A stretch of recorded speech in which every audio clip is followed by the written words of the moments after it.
अरे हवा लगाए दे सहिया हवा लगाए दे सन सन सन सलाय सलाय। जोहार मोय विवेक नायक और मोय आवत हो 6 अक्टूबर के रावरे मनकर शहर। जी हाँ, 6 अक्टूबर के रावरे मनकर शहर आवत हो करम फेस्टिवल मनाए के लिए, जेकर ऑर्गेनाइज कर रहे all Adivasi student association of Assam कर डीजू अंचलिक और राज्य कर उद्योग में।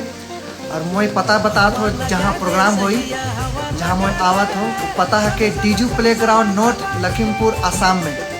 6 अक्टूबर के रावरे मन सबके आवे के, जितने भी मोर चाहे वाला मन है, जितने भी ऑडियंस है, मोके देखे के लिए, मोके सुने के लिए, मोर संगे नाचे के लिए, गाए के लिए, झूमे के लिए आओ, मोर संगे एंजॉय करो, खूब मजा लागी। तो 6 अक्टूबर के रहे के मोर संग Dejoo play ground north Lakhimpur Assam में 6 अक्टूबर। और मैं स्पेशल थैंक्स कहे चाहो ना जे मोके वहाँ बुलात हैं और मोके जे बहुत प्यार दे रहे हैं। मैं स्पेशल थैंक्स कहे चाहो ना शंकर गौर, दीप भाई, दीप बाबू जी हैं और सुनील उरांग के। 6 तारीख मिलेला। जोहार रही।